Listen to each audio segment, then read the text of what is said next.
The Amazon, one of the richest habitats on Earth. It is not surprising that it has attracted this man's attention. Discovering animals and plants new to science is his life, and there's no better place to look than the jungles of Brazil.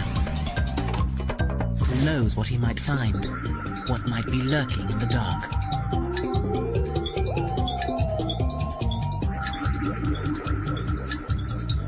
With a love of the wild and a special passion for primates, he's driven on in his search. Mark van Roosmalen never tires in his quest as the species hunter.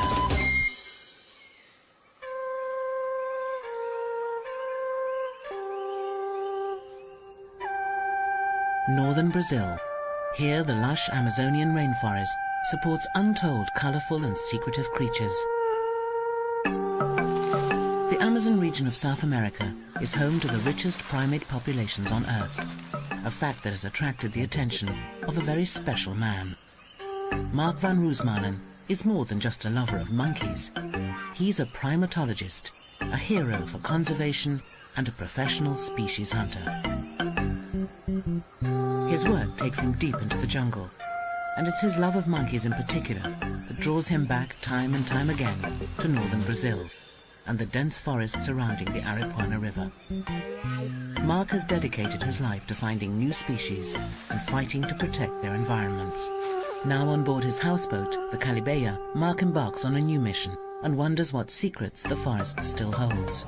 It all started in 1996 when somebody delivered a little monkey at my doorstep in Manaus. And I immediately saw that it was a new species of primate, that I didn't believe before that you could find new species of primate. This little monkey, which Mark named Dwarf Marmoset in 1998 and later described as Calibeia humilis, launched a long line of new discoveries.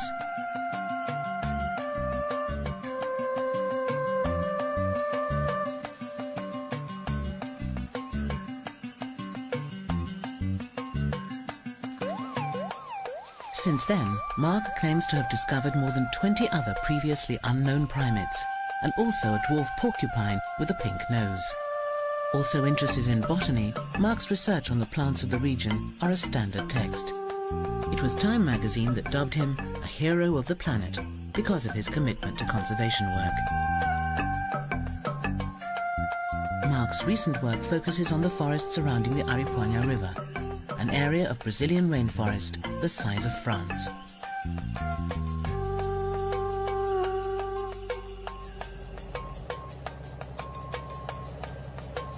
It takes a special knowledge to be able to pick out a new species from this vast sea of green. Looking for something new in this animal mecca is like looking for a needle in a biological haystack.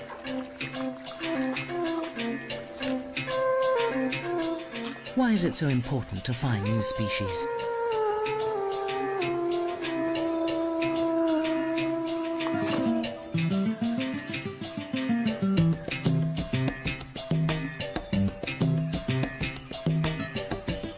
New species add considerable weight to his case to have this forest declared a sanctuary. It could be argued that some of the rarer animals and plants here are protected elsewhere, making a local sanctuary unnecessary. But if Mark could show that a unique kind was found here and nowhere else, it would greatly strengthen his chances.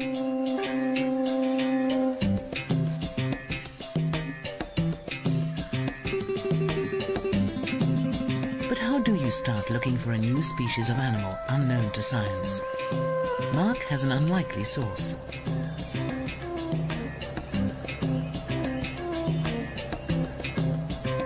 He visits some friends that he considers to be the true field scientists, the people who've lived along the Aripuana River for generations.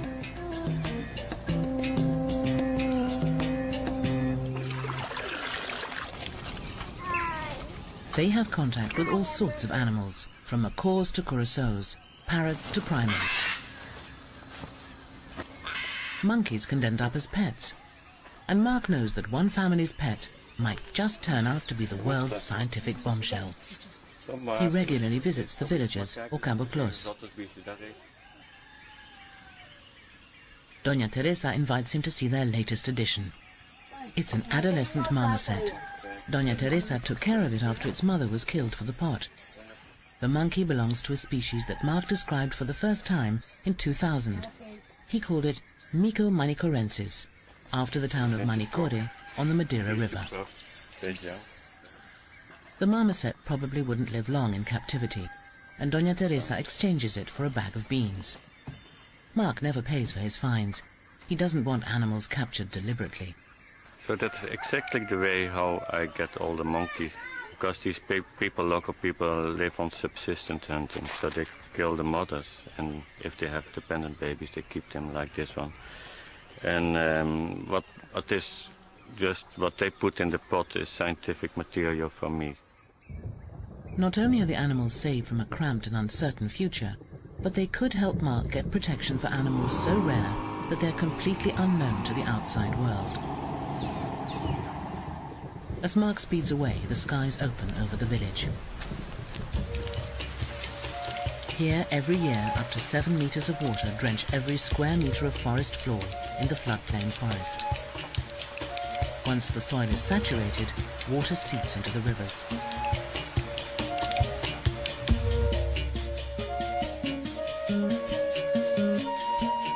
In some places, the water levels swell seasonally by over 10 meters, leaving nothing but the canopy stretching beyond the water's surface.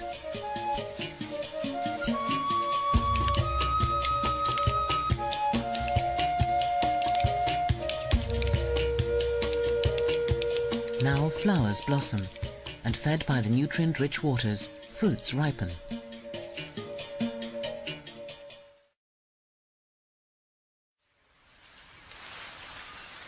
Creatures normally hidden in the depths of the forest and high up out of view descend to the floodplain to feed, making them easier to see.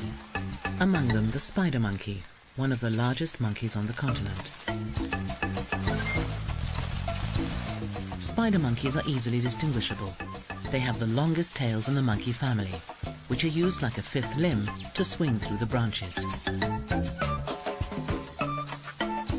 Living in large troops, they split into smaller foraging parties during the day, spreading out to find the best feeding spots.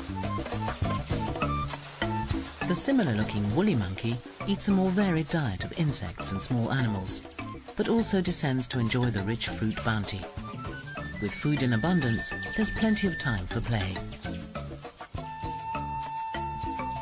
Above water, any creature would have trouble making their way through the tangle of branches. But beneath the surface, it's a different story. Released from the cramped confines of the river, fish disperse between the submerged tree trunks.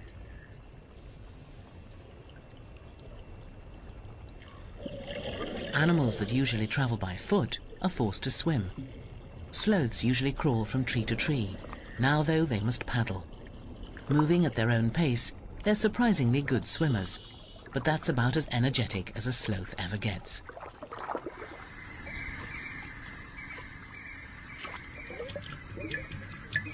Other strange forms swim by, giants lurking in the murky water.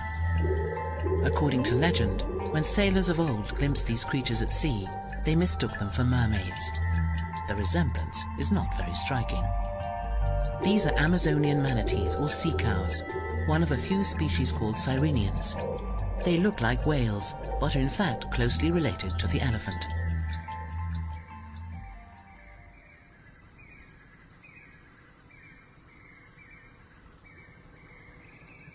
Meanwhile, back on board the Calibeya, the little marmoset has settled in well and become a much-loved member of the crew. Beady-eyed, he spots a stowaway, a praying mantis, a tasty snack for the liveaboard pest control. Mark enjoys his new companion, but knows their time together is limited.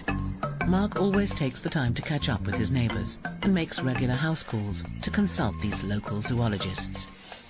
Mark hears many remarkable stories from his friends. Who knows what creatures they will find?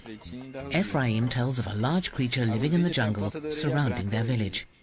Could this be a species unknown to science? At first, it doesn't sound all that remarkable. A tapir. According to the science books, just one species of tapir lives here, the South American tapir.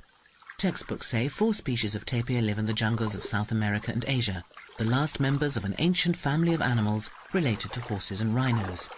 The South American Brazilian tapir is the heaviest land mammal on the continent, weighing around 250 kilos.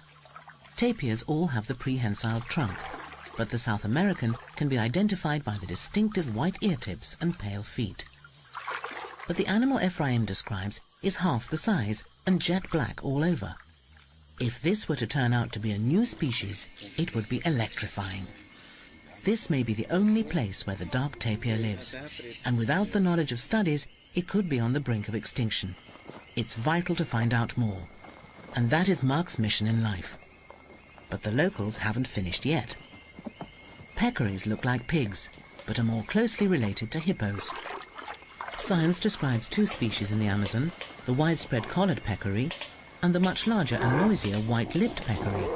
This species has a more limited range and moves through the forest in noisy groups of 100 animals or more. That's not what the locals see on their hunts. They describe 4 peccaries, including another white-lipped species that is redder in color and has white feet, and another kind they call Caetitumundi, the giant peccary.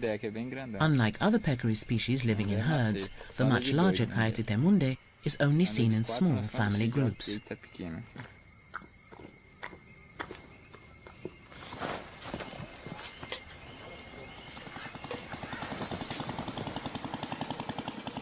They recall hunts for this larger prey. The world of museums, biology and scientific journals means little to these men. They just want to make sure their children have enough to eat. They sometimes hunt the giant peccary. Like other members of its family, it aggressively defends itself, but an animal this size provides a lot of meat. No white collar, no white lip. Their dinner is a species completely unknown to science.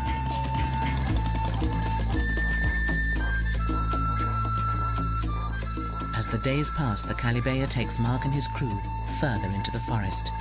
What new surprises lie in wait?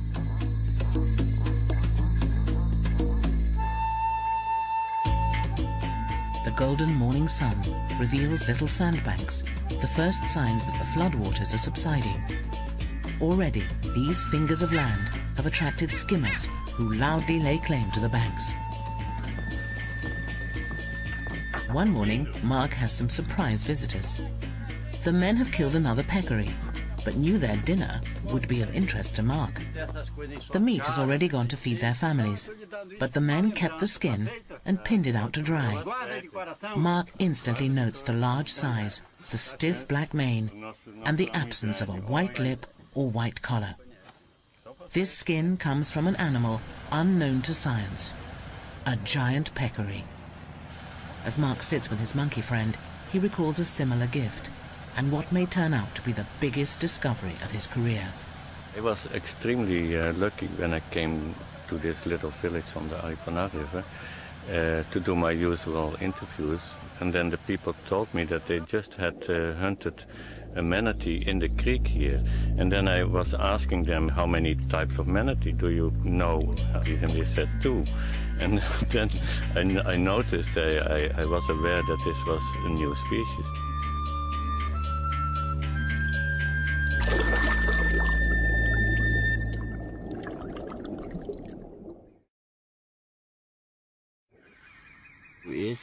Frankie describes the animal killed. It was tiny, not much more than a meter in length, black with a distinctive white heart shape on its chest.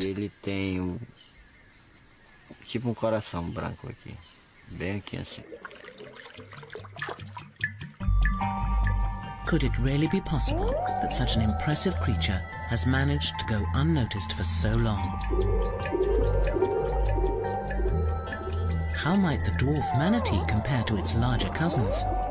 The Amazonian manatee is a rotund animal growing close to 3 meters in length, with a broad paddle-shaped tail and a flexible whiskered muzzle. Its body is a uniform dark grey with irregular flecks of white on the underside. All known manatees have a low reproductive rate, making them especially vulnerable to the effects of hunting and habitat loss. Will stories of a dwarf manatee hold water? Or are they just another myth of the region? Mark left the village with more than just stories. Once again, the kind people of the Aripuanã let him keep the leftovers of their meal. Later, Mark is able to compare a skull of a common Amazonian manatee with his new treasure, the skull and jawbone of what he believes is a dwarf manatee. Although similar in appearance, there are finer details that tell them apart. So the most striking differences are the long elongated snout of the common one, and the small one has a very short trunk. Another striking difference is the brain case size. It's very narrow and in the common manatee, and then the small dwarf manatee has a relative much larger brain size. Francis guides Mark up the Aripuanã River to the creek where the manatee was killed, hoping that there might be more in the same area.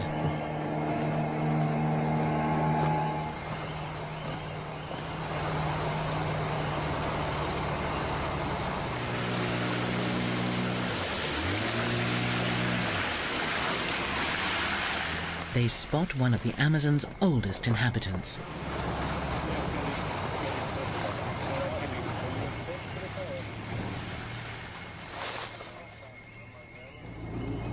A bird whose ancestors rubbed shoulders with the dinosaurs. The Hoatzin. Hoatzins are known locally as the smelly pheasant for the musky odor they produce. But these birds are a biological wonder, a visual aid to the process of evolution. The chicks still have prehistoric features, including claws on their wings, just like Archaeopteryx, considered widely to be the first bird. They use the claws to scramble through the branches in the flooded forest. The claws disappear before adulthood. Hoatzins are unique birds, with complex stomachs to digest tough vegetation.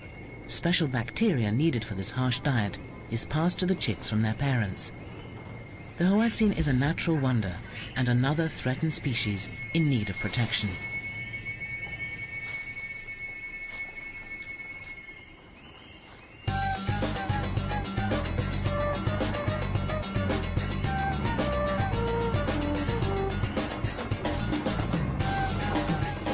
Francis directs Mark into the Arawatzino, a tributary some 40 kilometers long. Overgrown and shallow, this flooded forest is clearly not suitable for bigger common manatees. But it could probably accommodate a smaller species. It is not an easy place to look.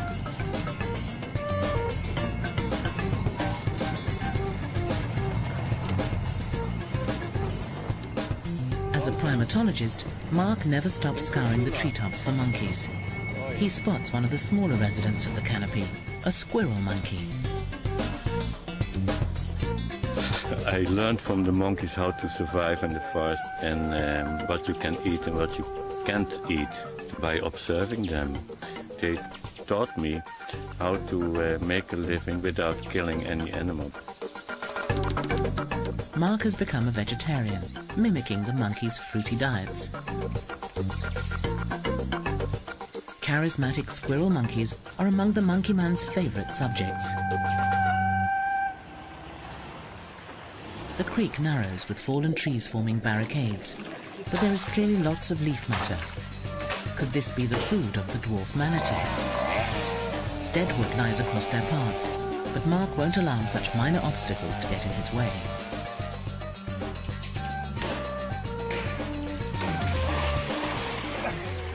Not when the river ahead may hold such a huge secret.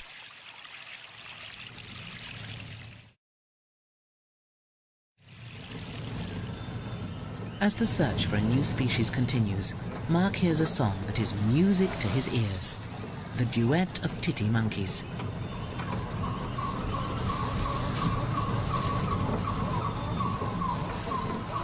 These monkeys also mean a lot to Mark. They were one of his earliest discoveries. He described them back in 2002. He named them Prince Bernhard titty monkeys in honor of his supporter, the Dutch Prince Bernhard. Much of their lives remain a mystery. They've never been filmed in the wild before now.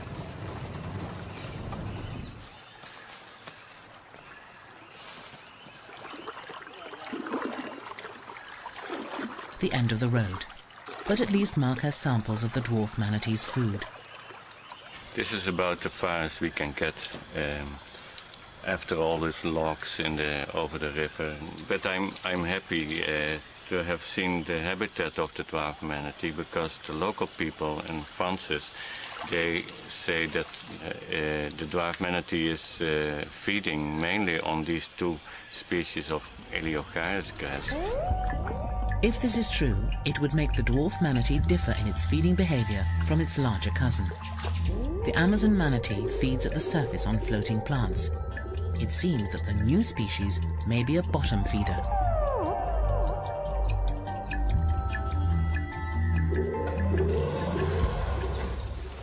Mark will have to try again in the dry season. Once home, the Calibea gets another visit.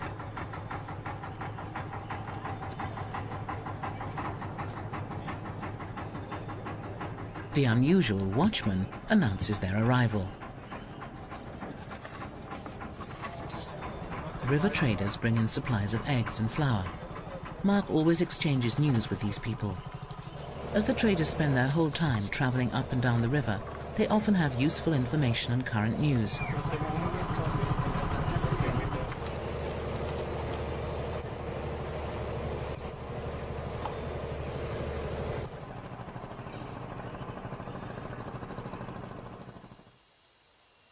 September sees a change in the weather. The huge floodwaters finally subside, revealing the forest floor once more. The Calibea's progress has slowed to negotiate newly emerging sandbanks.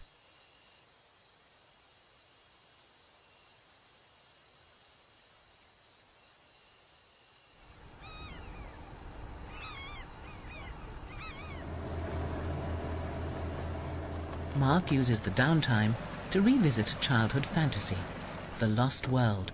Not so fanciful now as Mark searches for missing giants himself.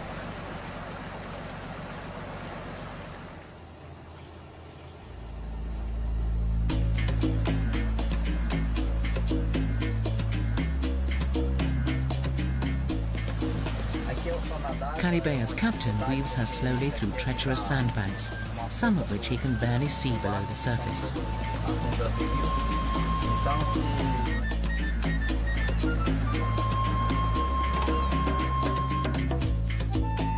At the height of the dry season, the river reveals its skeleton, with sandbanks sticking out like ribs from the murk.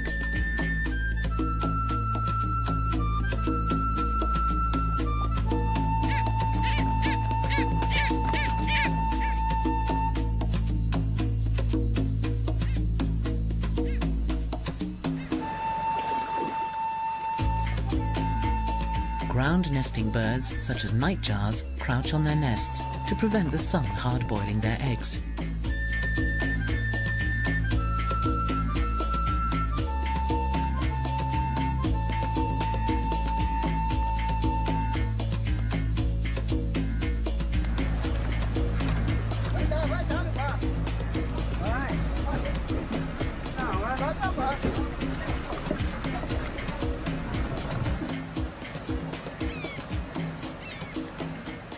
People lived here as far back as the Stone Age, and now the newly exposed rocks tell an ancient story. Here the Stone Age Indians clearly depicted a manatee. Here's the tail of the manatee, and here's the head. And I consider this a good omen in the search for the dwarf manatee. Maybe they depicted the dwarf manatee. I hope so. This is one of the nicest engravings here. It's of a dolphin. It's a long, elongated snout and a high forehead. Unlike other dolphins, pink river dolphins or botos can turn their necks because the vertebrae have not fused. When the forest floods, botos twist through the tree trunks.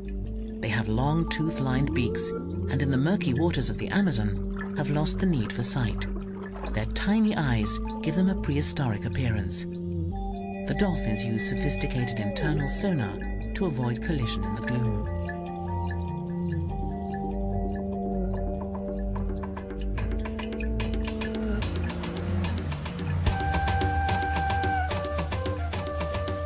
sonar doesn't prevent collisions above the surface, though.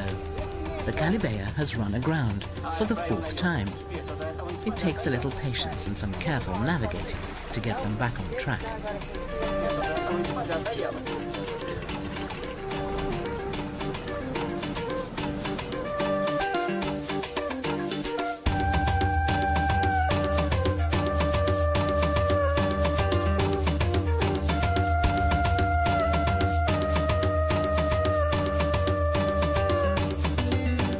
Finally, the ship reaches the Arawazino Creek.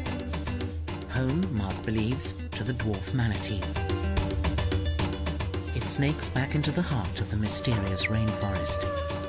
Could secret creatures live here, hidden from human eyes?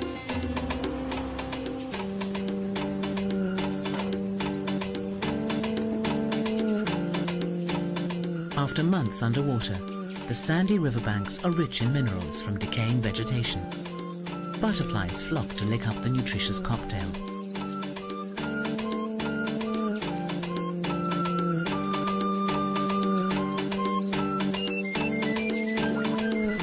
The water is refreshing to drink as well, despite its off-putting colour. Mark is anxious to press on in his search for the dwarf manatee.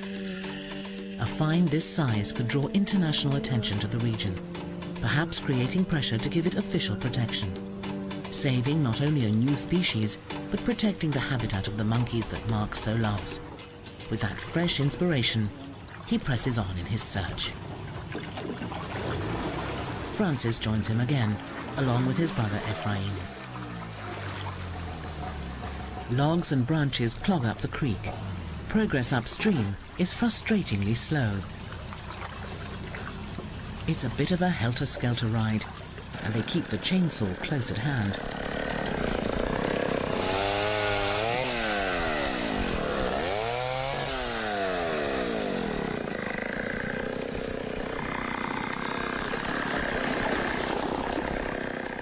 This is dangerous work.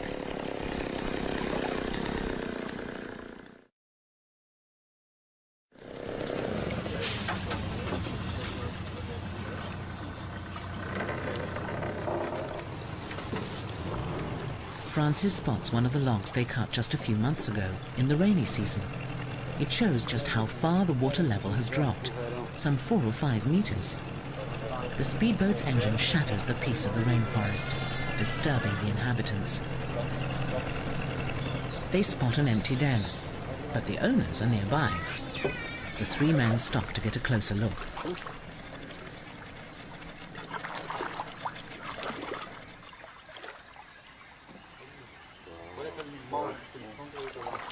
Giant otters, the largest members of the ferret family, agile fish eaters at nearly 2 meters long. Mark decides to take a dip.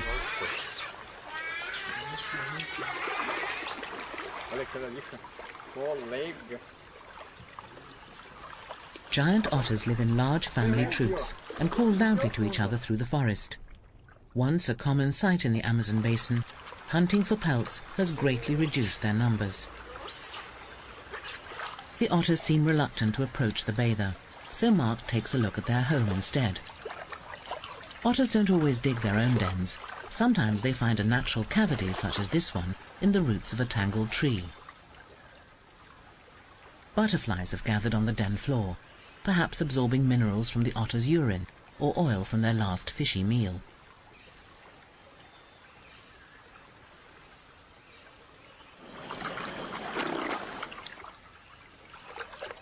Other traces of the feast remain.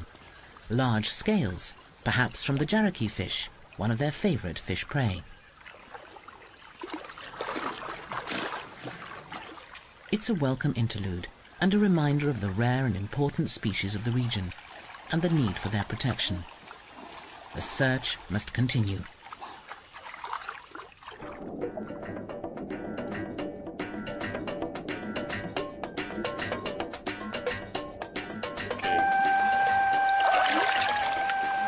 Vamos.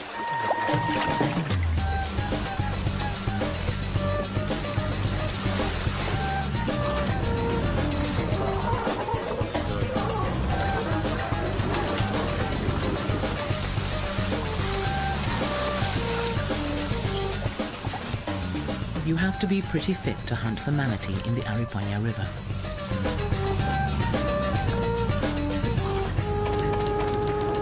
Only small caimans could live in this shallow creek. The spectacled caiman grows to just over 2 meters, but unlike its relative the black caiman, it's unlikely to attack humans.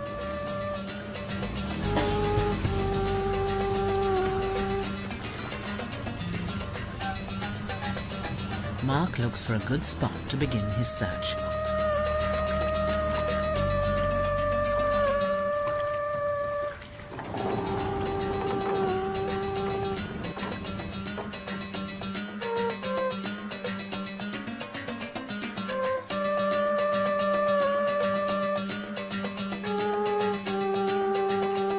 With a likely-looking area selected, the men string a net across the river. They hope that if a manatee is travelling downstream, they'll be able to corral it, holding it in a netted part of the river for a few days, giving Mark a chance to examine it and confirm the discovery.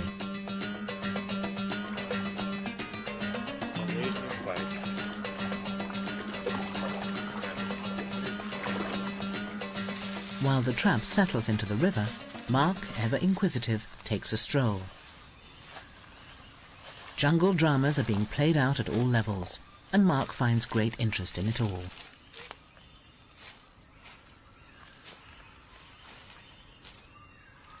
From the animals to the plants on which they live, he even spots a new species that he found just a few months before. Here's the flower of Gustavia. So this represents a new species. It's amazing because it has the biggest fruit in the genus. It has the most spectacular white, distinct flower in the genus. And then it's representing a new species. Yet another new species. More evidence that the biodiversity of the Aripuanã region ranks among the highest in the world. Aside from little reptiles and insects, there are monkeys here too. The new species of marmoset. Mark can't help but take some time to watch their natural behavior.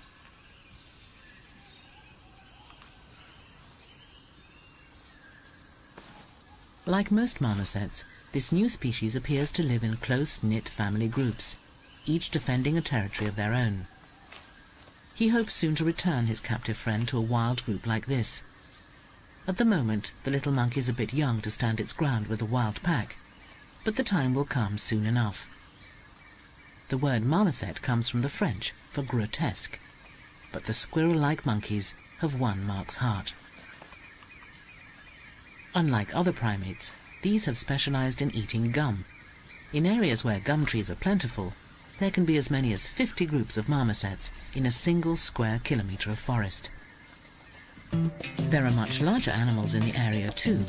The tapirs are the biggest, pushing their way through the undergrowth with their compact bodies and feeding themselves with prehensile trunks. This is the common species, but maybe others lurk in the forest. Predators of the tapir are few and far between. The great cats have been almost hunted out of existence, though a few pumas still stalk in the shadows.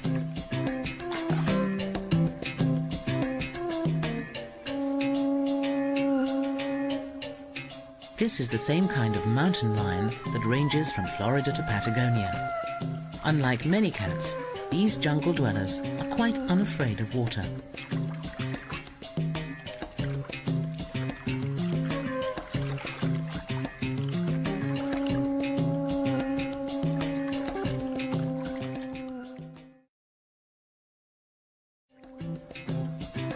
With large predators around, Mark has the safety of his blade, but the knife is more for hacking through the dense vegetation than self-defense.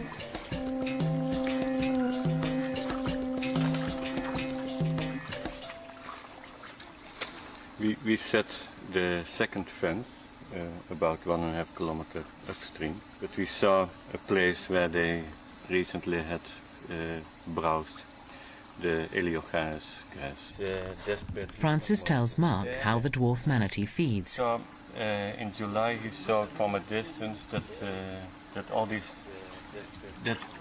a manatee was feeding on a place like this. They have a sloppy way of browsing. They're eating, but then lots of grass stems float and they don't go into the mouth. By contrast, the larger manatee doesn't eat the grass. It's a surface feeder, preferring larger aquatic plants like water hyacinth.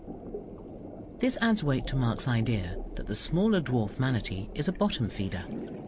How much food would it need, and what size of territory would it require? The Amazon manatee eats 10 to 15 kilos a day and spends up to 8 hours feeding. They migrate with the rains and are capable of fasting for up to 200 days during periods of drought. Could this provide a model for the ecology of the new species? The men plan to spend several nights in the forest. The forest provides their evening menu.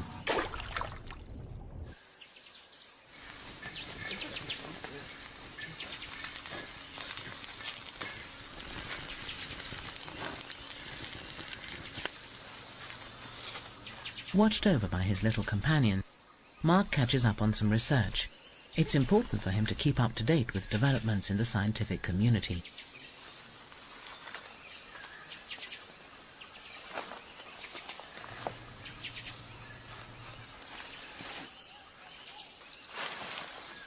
It's easy to nod off when serenaded by a chorus of frogs and insects.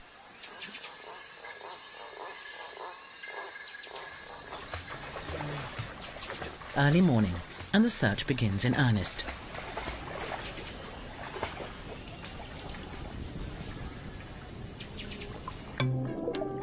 The men scour every pool. A few months ago, these fish dispersed through the flooded forest. Now, in the low river, they swim in tight shoals.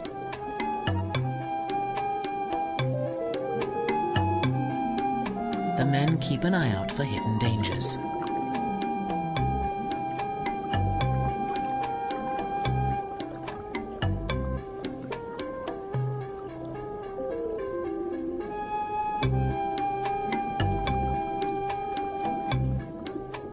Mark spots a stingray, despite its superb camouflage of sand and stillness.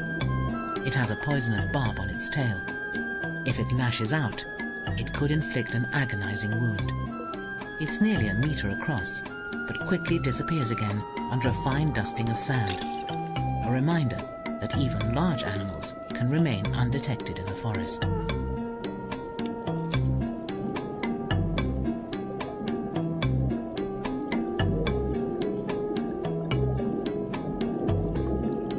A kilometer and a half later, they reach the downstream net, but hours in the water have taken their toll.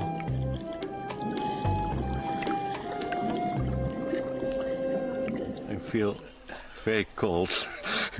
I'm totally undercooled, and it shows how you can almost freeze to death in the rainforest. After 1.5 hours diving and looking under the logs and under the deep pools, we didn't find any manatee. But we have good hopes that tomorrow we go another few kilometers upstream. The men dismantle the lowest net and set up again further upstream. They work in this way for 1 week, covering some 12 kilometers of river. On one trek through the Iguapu, they discover signs of another large animal, the biggest feline predator in the Amazonian jungle. And it has recently sharpened its claws.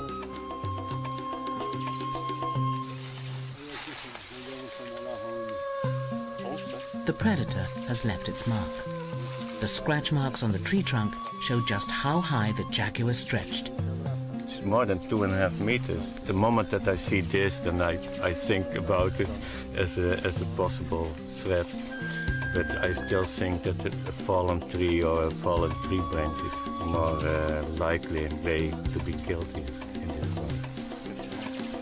The jaguar, the real lord of the forest, the largest and most secretive cat of the Americas.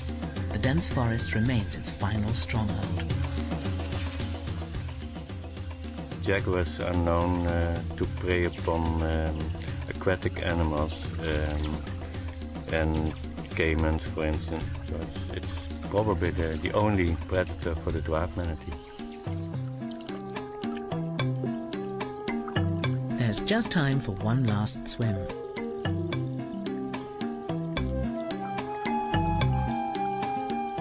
Plenty of small caimans, but no dwarf manatees.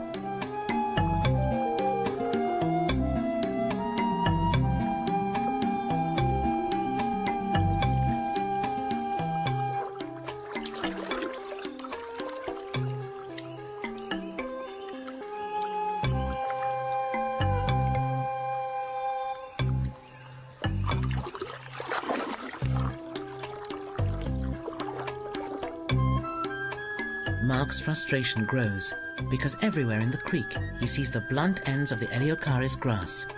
He believes only a manatee would chomp the grass like this.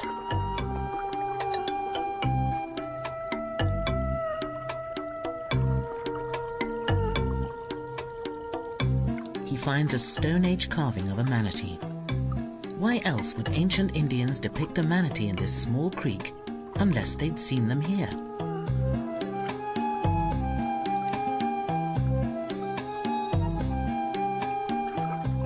All too soon, they reach the lower net. The search is over.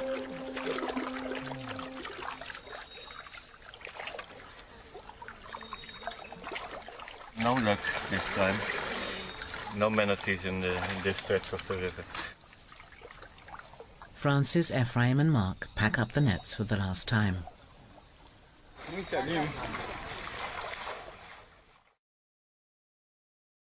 The mission is over for the time being.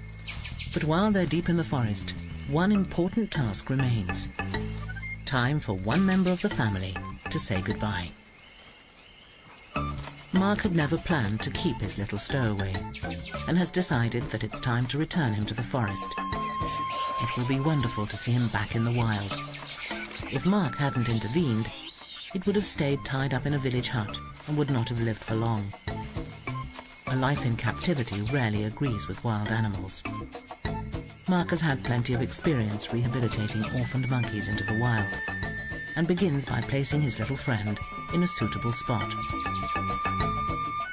The monkey calls out into the forest, and from a distance, Mark can watch and wait for somebody to return the call. And he doesn't have to wait long.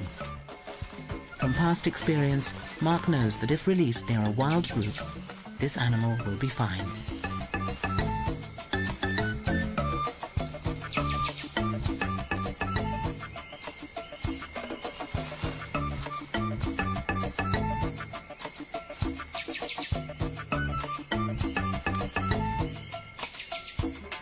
Confident that the troop will now adopt and care for the youngster, and that the little monkey is big and bold enough to stand up for himself, Mark releases him.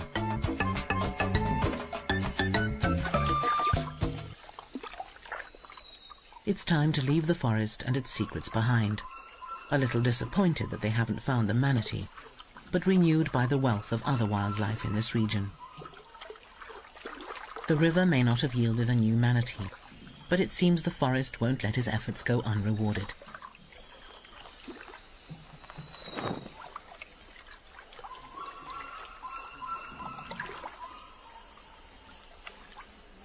A vulture abandons its meal, an agouti.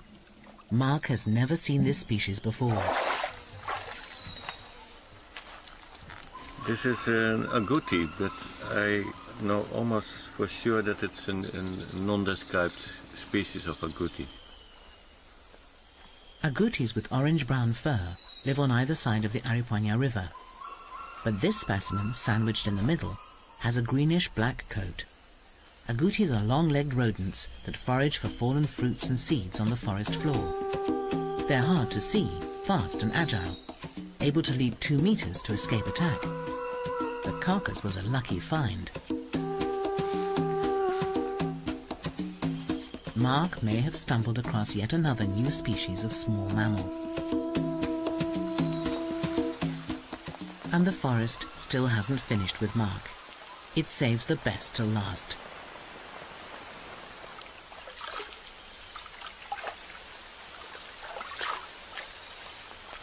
A light shower forces the men to rest for a day. Francis and Ephraim tell Mark of a nearby wallow, which they believe will attract animals from the forest.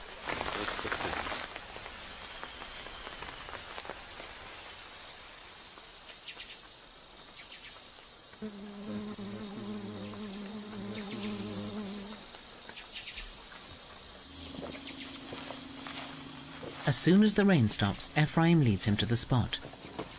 These forest people are skilled trackers, a necessity when you're making your living from the rainforest.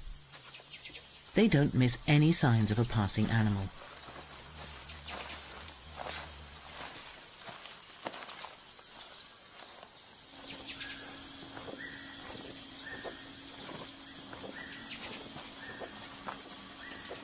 Among the fresh prints, Ephraim notices something that sends a shiver down Mark's spine.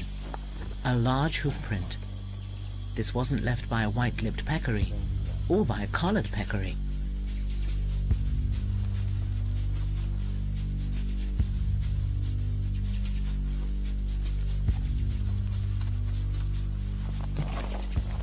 Mark immediately builds a viewing platform, determined not to miss the opportunity of seeing this creature never seen in the flesh before. The peccary, known to hunters, yet still unknown to science.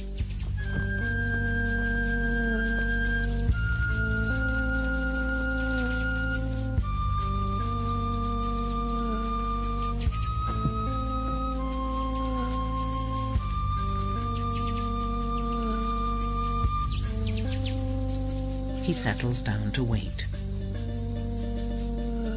And wait. And wait. There's plenty to see, but no sign of the peccary.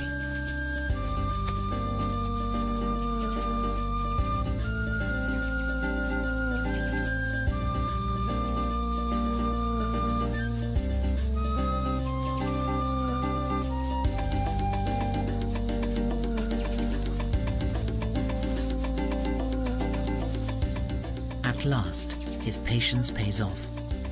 A large animal edges nervously into view. It doesn't have a white lip or a white collar. A giant peccary. It has a stiff black mane, like the skin the hunters gave Mark. It has never been seen by a scientist before, and certainly never filmed. It lives in a small family group, confirming the observations just as the local people described it. Altogether, there are 4, 2 adults and 2 youngsters. Mark, utterly thrilled, takes in every detail. Not only does he get the chance to examine a living animal, but it's being filmed for the first time. Typically for peccaries, the animals are wary. Being one of the larger prey species, they're a favorite meal of jaguars and other larger predators, including man. Then, just minutes after they arrived, the giant peccaries begin to move on. Yeah, I'm so happy now because after sitting here for ages on the platform, I finally got some nice footage of a whole family of the new species of peccary. So now I can publish this new species. So I'm extremely happy, and I leave this platform as soon as possible with my treasure. This gives Mark all he needs to announce his discovery to the world, yet another new species. Yet in spite of its natural wealth, this area is not included on a conservation map. This area is so special that I think it deserves to be declared by UNESCO a World Heritage Site. Having finally captured the elusive giant peccary on film, Mark was able to reveal this new species to the world. He hopes to argue the case that this amazing biodiversity deserves protection, both for the species we know and those that we are yet to find. And above all, he will keep searching and fighting with skill, tenacity, and an untiring passion to preserve the wonderful world of his beloved monkeys. Mark van Rooselen, the species hunter.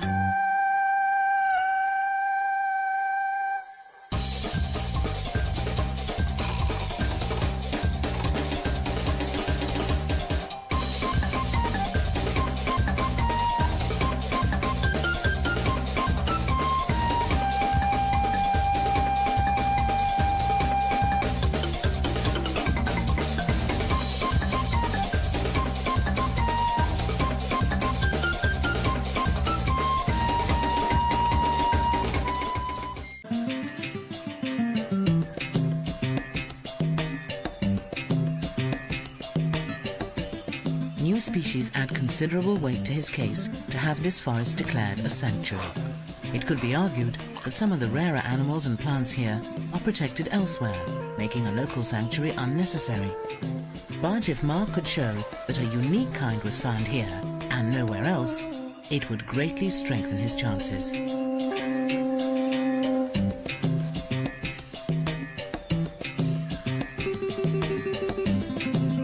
But how do you start looking for a new species of animal unknown to science? Mark has an unlikely source.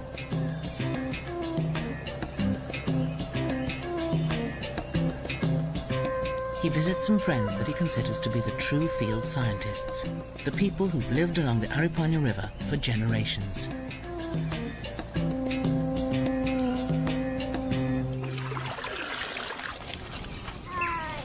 They have contact with all sorts of animals, from macaws to curassows, parrots to primates. Monkeys can end up as pets, and Mark knows that one family's pet might just turn out to be the world's scientific bombshell. He regularly visits the villages or caboclos. Doña Teresa invites him to see their latest addition. It's an adolescent marmoset. Doña Teresa took care of it after its mother was killed for the pot. The monkey belongs to a species that Mark described for the first time in 2000. He called it Mico manicorensis, after the town of Manicore on the Madeira River. The Amazon, one of the richest habitats on Earth. It is not surprising that it has attracted this man's attention. Discovering animals and plants new to science is his life, and there's no better place to look than the jungles of Brazil. Who knows what he might find, what might be lurking in the dark.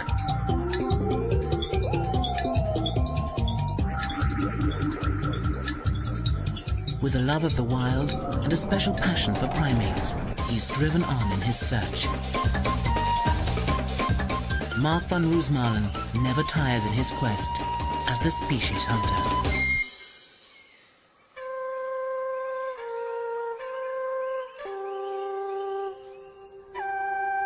Northern Brazil. Here the lush Amazonian rainforest supports untold colourful and secretive creatures. The Amazon region of South America is home to the richest primate populations on Earth, a fact that has attracted the attention of a very special man. Mark van Roosmalen is more than just a lover of monkeys. He's a primatologist, a hero for conservation and a professional species hunter. His work takes him deep into the jungle, and it's his love of monkeys in particular that draws him back time and time again to northern Brazil and the dense forest surrounding the Aripuanã River. Mark has dedicated his life to finding new species and fighting to protect their environments. Now on board his houseboat, the Calibeia, Mark embarks on a new mission and wonders what secrets the forest still holds. Among them, the spider monkey, one of the largest monkeys on the continent. Spider monkeys are easily distinguishable. They have the longest tails in the monkey family, which are used like a fifth limb to swing through the branches. Living in large troops, they split into smaller foraging parties during the day, spreading out to find the best feeding spots. The similar-looking woolly monkey eats a more varied diet of insects and small animals, but also descends to enjoy the rich fruit bounty. With food in abundance, there's plenty of time for play.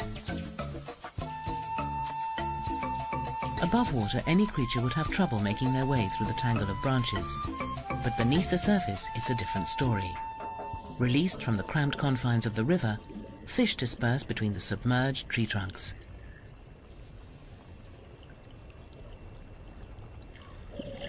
Animals that usually travel by foot are forced to swim. Sloths usually crawl from tree to tree. Now, though, they must paddle. Moving at their own pace, they're surprisingly good swimmers, but that's about as energetic as a sloth ever gets.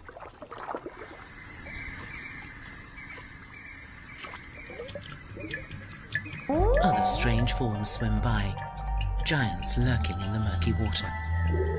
According to legend, when sailors of old glimpsed these creatures at sea, they mistook them for mermaids. The resemblance is not very striking. These are Amazonian manatees or sea cows, one of a few species called sirenians. They look like whales, but are in fact closely related to the elephant. It all started in 1996 when somebody delivered a little monkey at my doorstep in Manaus. And I immediately saw that it was a new species of primate, that I didn't believe before that you could find new species of primate.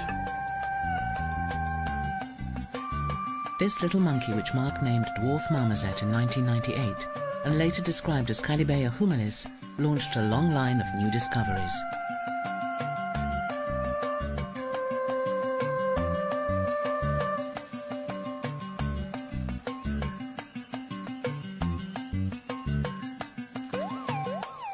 Since then, Mark claims to have discovered more than 20 other previously unknown primates, and also a dwarf porcupine with a pink nose.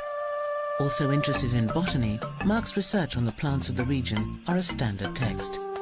It was Time magazine that dubbed him a hero of the planet because of his commitment to conservation work. Mark's recent work focuses on the forest surrounding the Aripuanã River, an area of Brazilian rainforest the size of France.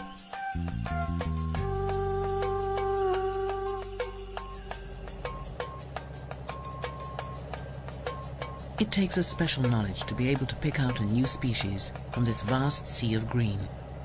Looking for something new in this animal mecca is like looking for a needle in a biological haystack.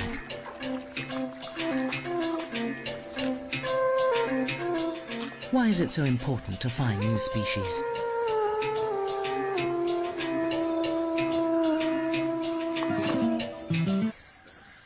The marmoset probably wouldn't live long in captivity, and Doña Teresa exchanges it for a bag of beans.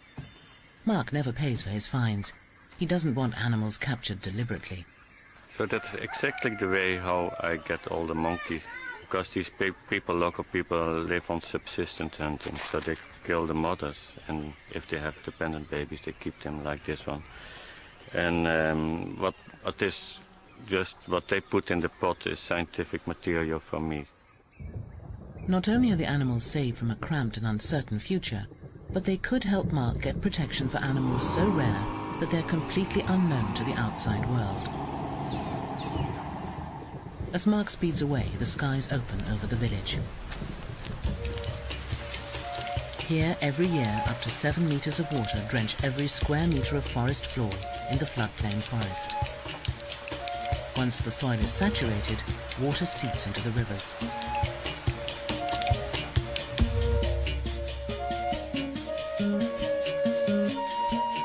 In some places, the water levels swell seasonally by over 10 meters, leaving nothing but the canopy stretching beyond the water's surface.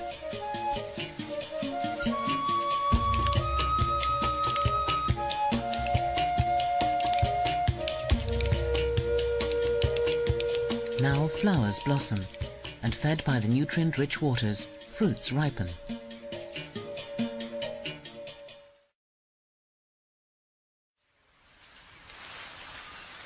Creatures normally hidden in the depths of the forest and high up out of view descend to the floodplain to feed, making them easier to see.